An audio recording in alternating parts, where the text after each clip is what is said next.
Okay, you're good to go. Glad we can start.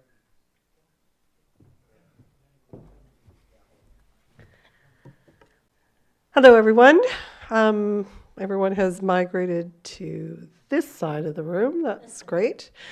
Welcome back. Thanks for waiting for the technology to catch up with the presentation. And so we have our next presenter, who is from is Chandler Johnson from WaterReuse. Again, we just want to have everyone's attention. I have to say the peacock's been much better behaved today. Yesterday was screaming at the top of its lungs the whole time. So without further ado, again, just to remind the importance of having the mic, particularly now, is that the presenter, Chandler, won't be able to hear you without the microphone. And we'll try and get him to run through it and then have time for questions at the end. So thank you very much. Chandler, over to you. Okay, thank you very much. I appreciate the time for everybody this afternoon to present on our MBBR and dissolved air flotation technology. What I'd first like to do is give an introduction, of course, to World WaterWorks, go through the technology, case studies, and the couple of case studies itself, which are just single cases that we provided, and then one long case study with some data behind, looking at BOD removal, nitrification, denitrification. As a company, of course, we have a vision, a mission with an overall promise to help purify our environment. And, we generate wastewater every day, and the idea is to help clean up and put cleaner water back in than what we take it out. So we try to do that with the different technologies, and what we're talking about today is the MBBR and the DAF technologies, which we've successfully installed in many municipal and industrial applications. World WaterWorks itself is a company that was started back in 1998, first mainly doing TSS and FOG removals. We've migrated into organic removal systems, and then nitrification systems, total nitrogen removal systems. And where the technologies are leaning towards today is, can we make wastewater treatment plants energy neutrality or even energy positive, where we can generate energy from a wastewater plant? So, the slide is really showcasing the ability of taking what wastewater is and generating energy, clean water, and products out of them. And I think that's, where, World WaterWorks does have a suite of technologies to enable us to get there. World WaterWorks, as I said, is a company. It's a U.S.-based company in Oklahoma City. We have a 5-acre facility under 50,000 square feet for fabricating our polypropylene dissolved air flotation systems. We have technical salespeople that are scattered around the United States, and we also have a representative that is up in the British Columbia, Victoria, and Calgary and Winnipeg area, Waste and Water Tech Solutions. So this is just a picture of our shop. Most all of our dedicated project engineering delivery systems are done in Oklahoma City. You can see pictures of the polypropylene DAFs. We make them anywhere from 5 gallons a minute all the way up to 9,000 gallons a minute as pre-packaged, pre-engineered systems that are delivered and delivered to the site. With our engineering expertise, we basically run hydraulic models, stress analysis, complete plant layouts for our clients. As you can see in the slide here, overall, everything is designed using SolidWorks, and we're able to do all of that within the facility of Oklahoma. Since 1998, when our first installation was in, we've had many installations across the world, very successful installations. As you can see, the majority are in North America, with a scattering around the world. This is just a quick slide of the different management and core managers within our facility, which will be working on the project. And then, as I said, Waste and Water Tech is our representative. We're actually delivering a project to the town of Ladysmith right now, which is based on our MBBR and DAF technology, and we coordinate with them and move on projects together in the territory. So moving now into the technology, the overall suite of technologies, as I said, that World WaterWorks has really goes anywhere from the upfront screening through EQ, pre-treatment, biological treatment, post-TSS removal, through overall dewatering and thickening and producing an effluent to be discharged to the environment. The dissolved air flotation system is the main product for TSS removal, whether it's before the moving bed biofilm reactor technology or after the MBBR. Uniqueness in the design, as I said, it's polypropylene. We offer a 10-year vessel warranty on the system. Very unique design considerations with respect to the progressive water extraction, the cross-flow design, the plate separators to very much provide a small footprint for separation of the TSS. As I mentioned, the systems are anywhere from 5 to 9,000 gallons a minute, or translating that into metric units, 0.2 to 2,000 cubic meters per hour. And you can see in the picture the different size systems on our factory floor.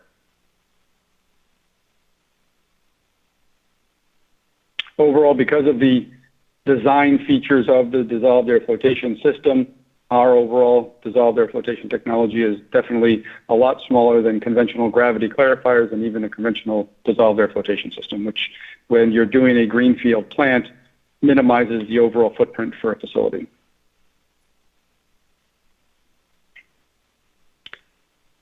The uniqueness to the World WaterWorks dissolved air flotation system is the use of the DAG system, which is a microbubble generation system. The microbubbles generated by this single-stage regenerative pump are between 5 and 15 microns. So we're able to capture very small particles using less chemistry than a standard saturation system. Overall, the durability of the system, as can be seen in this slide, shows the motor shaft of a 30 horsepower motor versus a competitor's pump shaft. So it's a very rugged, very durable piece of machinery, providing the microbubbles to the dissolved air flotation system for the removal of the TSS. As I mentioned, the majority of the microns are between 5 and 15 microns, and that is, again, allowing us to separate the solids, whether it's pretreatment solids or biological solids coming from the MBBR technology. We're able to do that using very little amount of chemistry. Applications have been very wide, municipal and industrial, very successfully.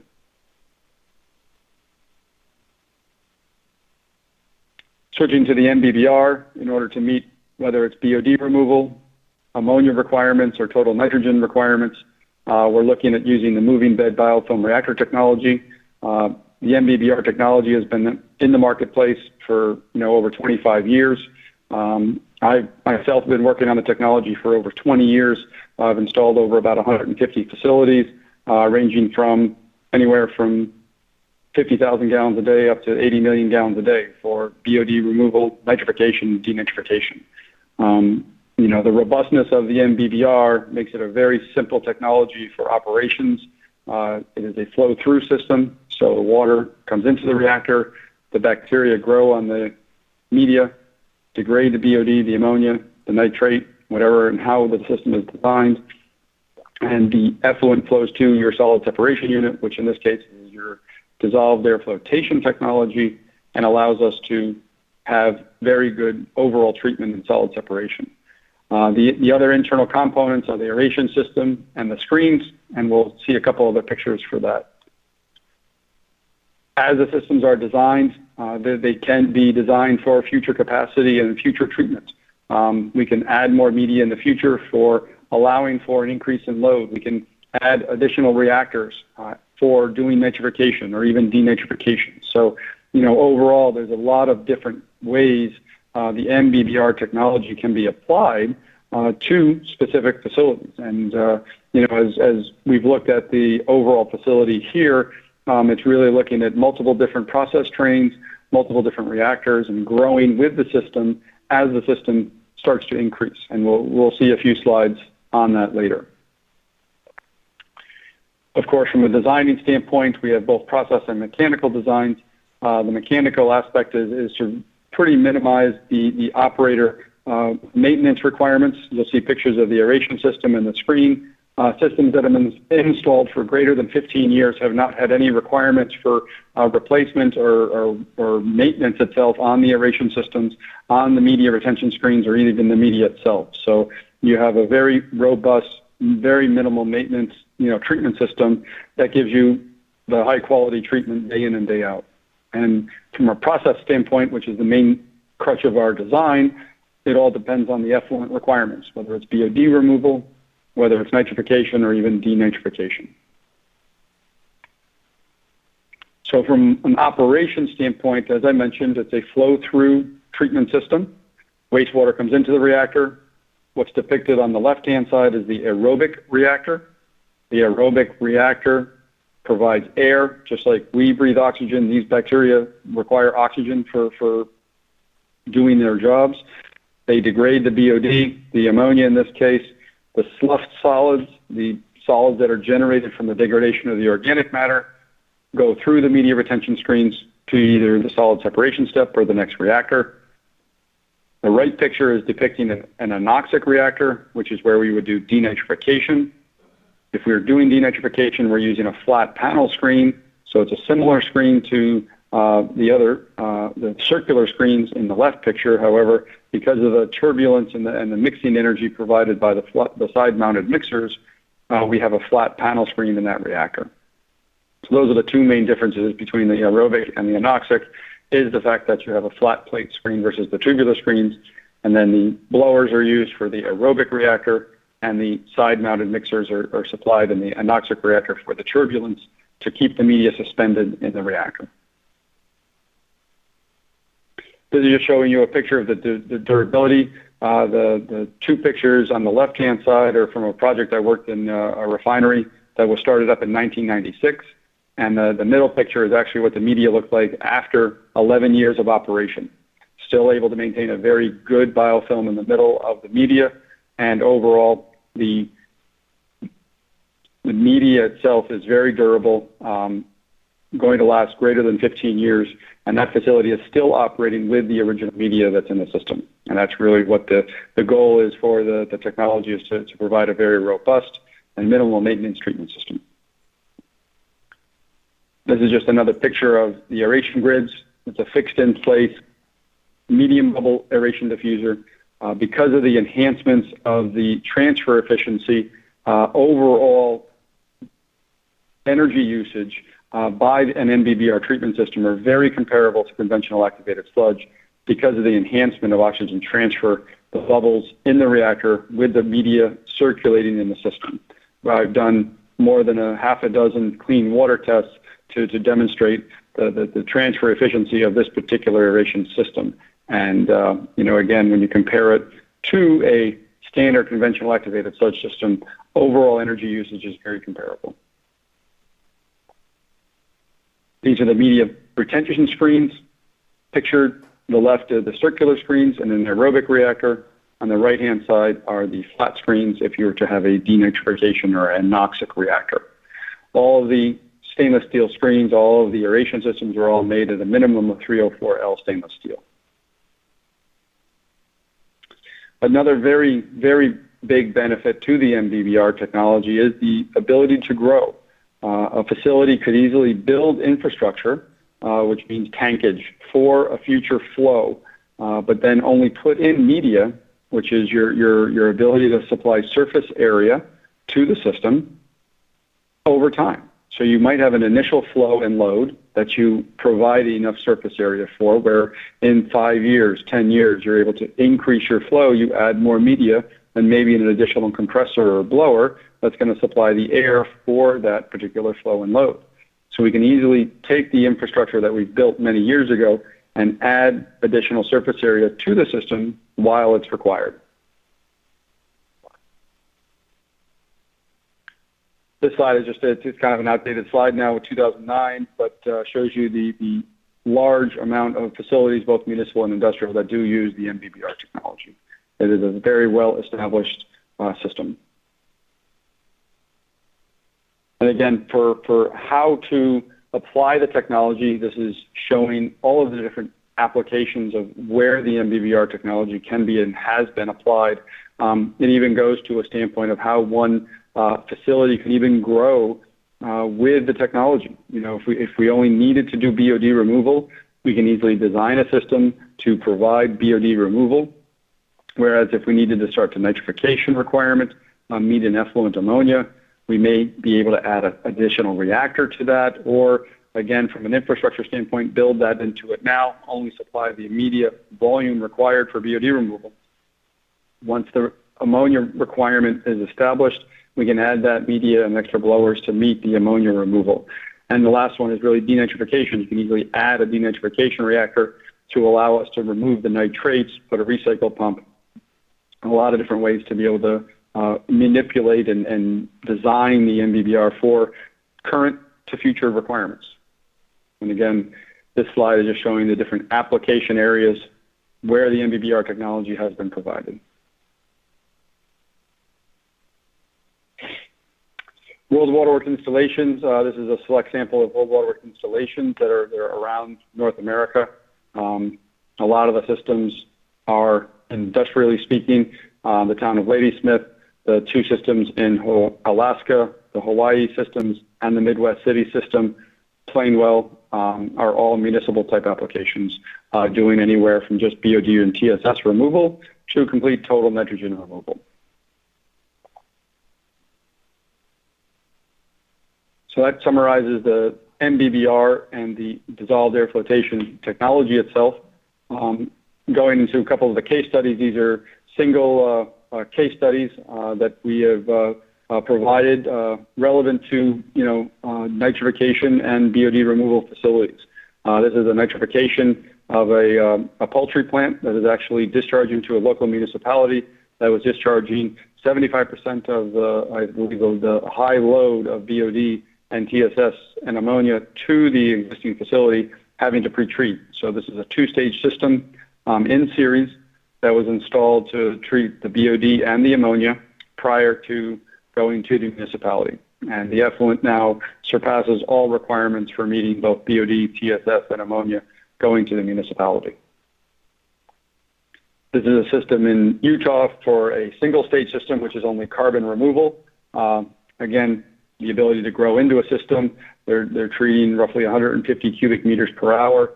Because of the pre-treatment requirements, there is a dissolved air flotation system ahead of the MBBR to remove the TSS and the FOGs, the fats, oils, and greases. And then the MBBR does the design requirement for removing the soluble organic material.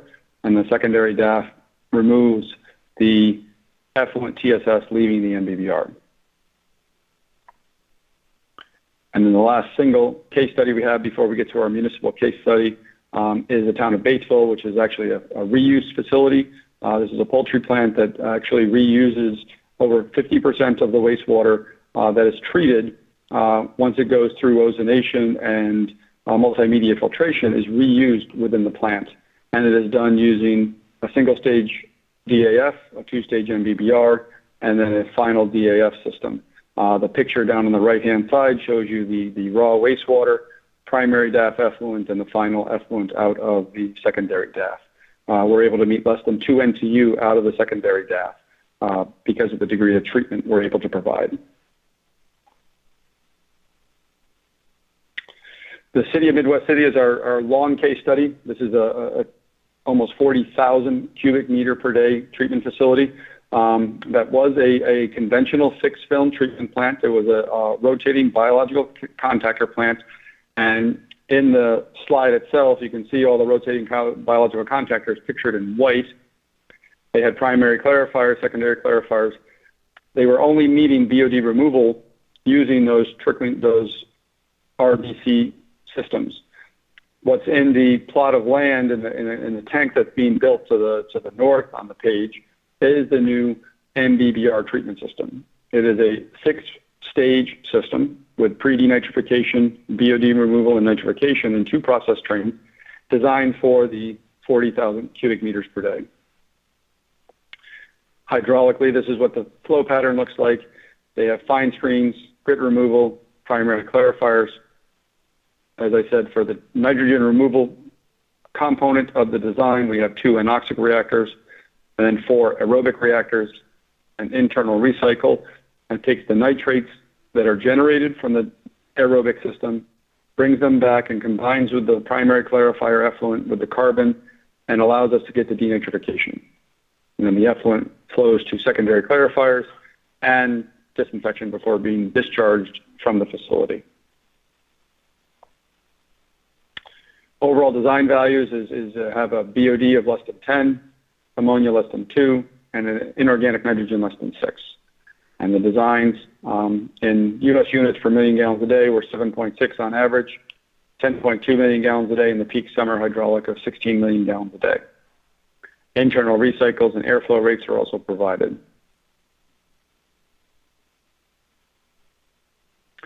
This is just a picture of some of the reactor systems. Because of the hydraulics within the reactor, the bottom left is a picture of the hydraulic screens in the reactor. We had 2 sets of circular screens because of the amount of recycle and influent flow that was coming to the system and the basin geometry. And then, of course, the anoxic screens and the sieves in those reactors. We had basically had the side-mounted mixers providing the mixing energy for the media in the anoxic reactors.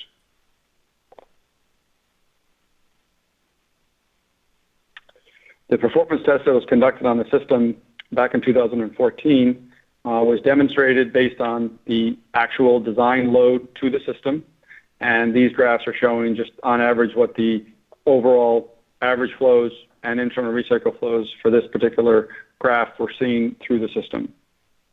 And the later graphs will compare the design load to the actual load and show that during the performance test, the MBBR system was meeting and exceeding the load for both BOD and ammonia, and overall treatment was in compliance with removing equal to or greater than the amount of BOD, the amount of ammonia, and the amount of nitrate that was required from the system. So concentration-wise, this is a graph of the concentrations, 183 milligrams per liter of BOD, 85 being soluble BOD, total COD 381, soluble COD 175, and these are actual influent parameters to the MBBR. So this is the final; these are the primary clarifier effluent values. So fairly high values exiting the primary clarifier. The TSS and TKN and ammonia were also higher than predicted because of the side stream. They had digesters, and the dewatering were sending a lot of ammonia at this stage back to the system.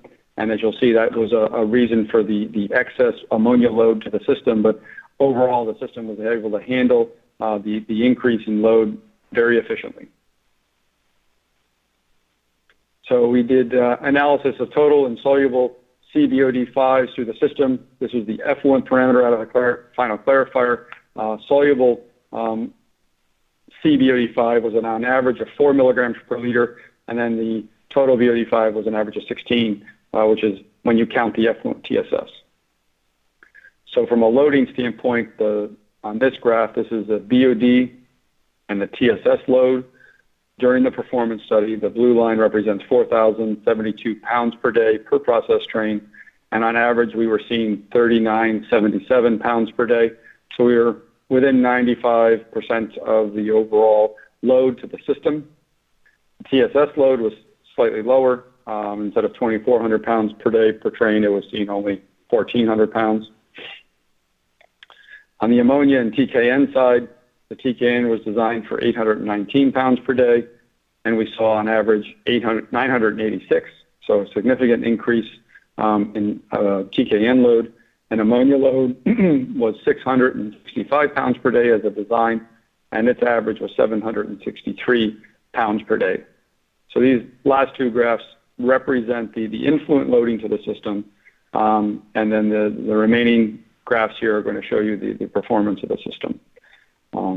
This is showing you the variability of the specific load, whether it was BOD, ammonia, or TSS on the system. You can see 0 would represent on design, above the line is over design, under the 0 is under design. So the TSS, of course, was at 58%. Ammonia was 115% of the design, and total BOD was almost 98% of the design. So this graph is showing you on what we call a loading rate versus removal rate. The x-axis is what the system is being subjected to, being loaded to, I should say, and the y-axis is what's being removed. The red line represents 100% removal, and the two blue lines represent the design point. So the design point was 4,072 pounds per day with a removal rate of 3,643, and we saw an average of 3,979 pounds loaded to the system, or roughly 98%, and we removed 3,842. So we removed more BOD per unit volume from the system, so overall the system met its performance requirements. On the ammonia, because of the increase in the load, we saw a significant increase. However, the system was able to handle that increase. So the average design load to the system was 665 pounds a day with a removal rate of 614. We on average saw 762 pounds with a removal rate of 744. So it's very, very good to see how the system responded and reacted to the increase in load and still performed very efficiently for the facility. And on the denitrification side, again, because of that increase in influent ammonia, we generated more nitrate than what was predicted from a designing standpoint. So the overall load to the system was higher, and because of that and the influent carbon from the facility was slightly higher than what we saw on average, we did get more denitrification. So the system responded. There was enough carbon in the system to provide for the pre-denitrification, and you can see the higher 464 pounds per day of nitrate removed from the system versus the design of just under 400 pounds per day.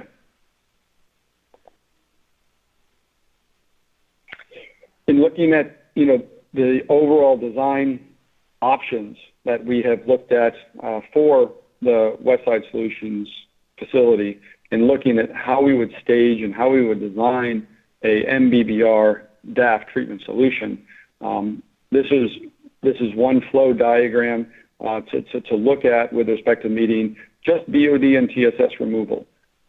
Again, we're staging this as 5 different process trains. The first 2 get the facility to a total of 12.5 MLD, and that is the first phase of 2 smaller process trains. And then as the influent flow and loads increase to the facility, our design concept would be just to add another 12.5 MLD process train each time when the overall system. So our thought process was to have a total of 5 process trains. The first 2 would kind of be 2 baby reactors, and each treating 6.25 MLD versus the last 3 being designed for 12.5 MLD each. Depending on how the system is designed and constructed, you'd have an effluent launder that would collect the effluent from the reactors and then go to the separation devices, the different dissolved air flotation reactors. Based on the peak flows to be seen, in the ultimate design case, we would have 5 of the same DAF type systems, and then the effluent from that would easily, again, collect in another launder and then effluent go through UV disinfection. If we had to look at the future of where and how we would add on to the system, adding a third reactor could easily be incorporated into a design to look at ammonia removal. So, the first process design train looked mainly at BOD removal, meeting those effluent limits, whereas adding the third reactor would allow us to get the ammonia level down to a very low, less than 2, less than 1 milligram per liter discharge requirement. And then just depending on how the regulations go, one can look at even a pre-denitrification reactor, whereas you'd recycle the nitrate that's been produced, bring it back to the influent where it's combined with the the influent wastewater from the system, and you use the influent carbon with the nitrates to get denitrification. So, what we're trying to show is an implementation of how the MBBR technology can be incorporated up to 50 MLD in 5 process trains and how to do that, but also look at, how could the system take a simple BOD and TSS removal requirement, and should regulations change in the future, have the ability to add additional design features to the system and additional reactors to meet the effluent limits.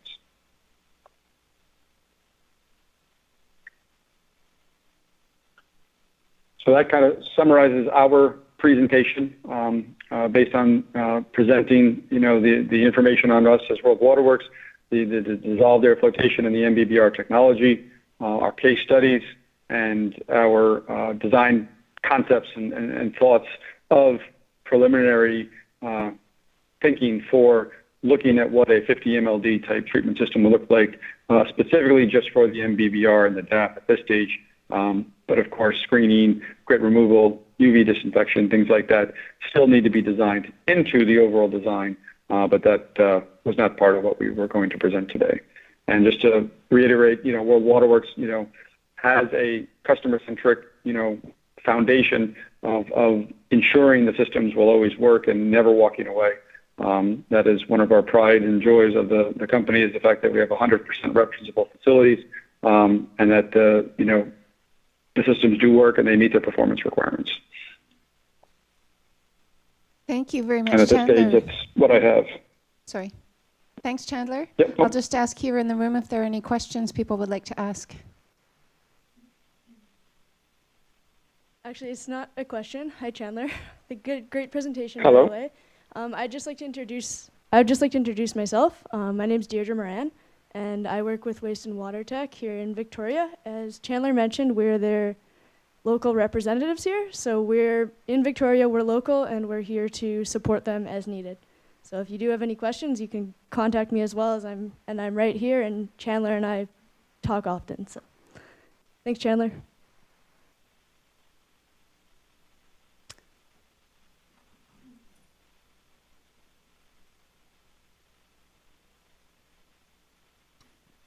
Hello, this is Michael Baxter. I'm the city engineer for Colwood. I just wanted to know if this type of plant requires 24-hour-a-day presence of human operators. From an operation standpoint, no. I mean, the MBBR technology, in some of the plants that we have sold systems to on both the municipal and the industrial facilities, some facilities like Midwest City, they do have it manned 24/7. The small hotels and things like that we've done at other facilities, specifically with the MBBR, the DAP technology, they're there 8 hours a day and they check on it on the weekends. So there's not really a requirement. And I would say that from the other operation units, like a fine screen, grit removal, UV disinfection, and things like that, I would say, overall for a 50 MLD plant, the likeliness of needing 24/7 is likely not required, but it depends on the sludge generation, how you design in the sludge holding, the processing of the sludge, what's happening with the sludge. That's more of a downstream design question and operation, but from an upstream system, the MBBR treatment system itself is a very robust treatment system, and your blowers are your only mechanical part that you would have to maintain and service if it's BOD removal and nitrification. You have side-mounted mixers that would be required if you actually had denitrification as a requirement. Thank you, Chandler. Any other questions in the room?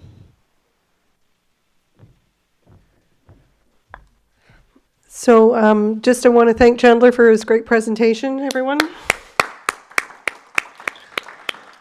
And just want to remind the people watching online, and I know you're out there, lots of you, if you have follow-up questions, please, westsidesolutions.ca, and we're happy to work with Chandler and Deirdre to get the answers back, or go directly to their website if that's where you want to go.